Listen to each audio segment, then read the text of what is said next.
B2B media has been quietly transforming behind the scenes for a long time. I think I can see lots of businesses like William Reed who have diversified their revenue streams. If they're in events, moving into more publishing revenue streams and publishing into events, and internationalizing. I think there's a lot of very strong B2B players who are scaling outside of the UK as well.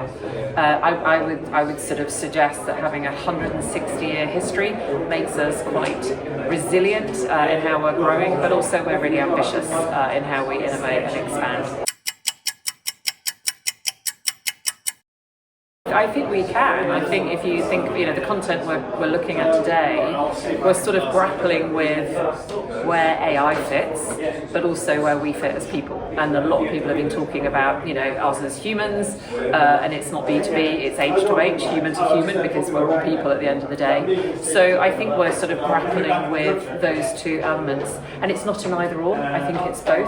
I think the point about print that's interesting is we're seeing the emergence of sort of old formats like CDs and vinyl. So it's not just sort of in print editions as a role. I think beyond our own industry, we're seeing whether it's nostalgia or the physical format, but we're seeing that elsewhere as well. The idea of print shifting from industrial to artisan is really interesting, and suddenly print isn't the mass mainstream product, it's this special sort of niche product with quality at its heart. And I think that's really interesting, because it didn't used to be seen as that. And in many ways, the digital content is just easy, it's convenient, it comes to us. It doesn't necessarily have the depth. And what we get is the balance of digital convenience with this sort of print giving us the sort of physicality, the touchability, if there is such a word, of print. And I still think it will have a really good role to play for the industry. People outside of B2B, like myself, will look at B2B and think about how it was 20 years ago. I think B2B as an industry is quite private, it's quite hidden, doesn't talk about itself as much, and I think what was surprising for me coming into the industry is all the great success stories of what's happening in B2B. The external reputation hasn't quite caught up with where the industry is. I would sort of argue we might need a collective brand refresh for the whole of B2B. But then I sort of think I'm not sure how relevant B2B, B2C are as labels anymore. I just think it's about human to human. There's been conversations today about being B to B to C. I think when we start talking about elements like that, do we maybe need to move the labels away and just think about a marketplace, buyers and sellers, individuals and people, and that might create even bigger opportunities, I think, for the sector. I'm a consumer, I'm a business person. I think we all have multiple identities, and to think that when we talk to people as a business leader or community and a consumer that they're different, they're not different. They're the same. We are the same people. We just operate in different places. And I think it will all come together. It is all starting to come together.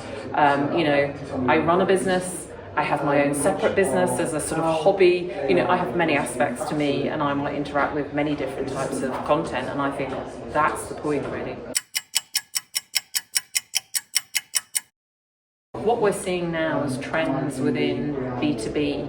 Everyone's been talking about the importance of face-to-face and bringing people together. And all of us in sort of running our businesses, we're all seeing huge growth. There is a real interest and appetite for business communities to come together and have face-to-face conversations, interactions, connections in the real world.